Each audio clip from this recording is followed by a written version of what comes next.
филми мазакавии тоҷикии «Сафари ҳавоӣ» дар нахустин фестивали кино дар давлати Чин ҷоизаи махсуси якамонро соҳиб шуд. Ҷашнвораи синамои давлатҳои аъзои Созмони ҳамкории Шанхай аз 13 то 17 июни соли 2018 дар шаҳри Ҷиндаои Чин баргузор гардид.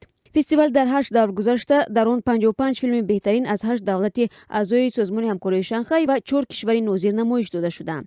«Сафари ҳавоӣ» моҳи сентябри соли 2015 дар Киношок, яке аз мӯътабартарин ҷашнвораи синамои Русия дар Сочи низ ширкат карда буд. Аз Тоҷикистон дар ин ҷашнвора филмҳои «Оинаи беҷило» ва «Муаллими коргардон» Носир Саидов, «Хоби маймуни» Румишу Азимов ва «Сафари ҳавоӣ» Далер Раҳматов пешниҳод шуда буд. Акмал Ҳасанов, продюсери ин филм, 20 июн дар суҳбат бо Радиозодӣ гуфт, расми тақдими ин ҷоиза рӯзи 17 июн дар маросими пӯшидашавии ҷашнвора дар шаҳри Ҷиндао баргузор шуд. Акмал гуфт, онҳо қаблан ҳам «Сафари ҳавоӣ»-ро дар як ҷашнворае дар Чин пешниҳод карда буданд.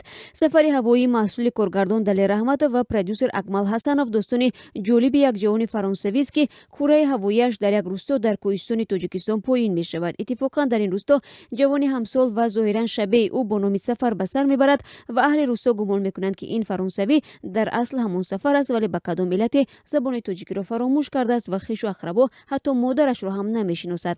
қаҳрамони дигари филм як чиноист, ки баъди 5 соли зиндагӣ дар Тоҷикистон ба тоҷикӣ хеле роҳат суҳбат мекунад. нақши асосиро дар «Сафари ҳавоӣ» Асад Голубев бозӣ кардааст. Асад Голубев 28 сол дошта дар Душанбе ба сар мебарад. ӯ ҳунарпешаи касбӣ нест, балки дар як ширкати реклама кор мекунад.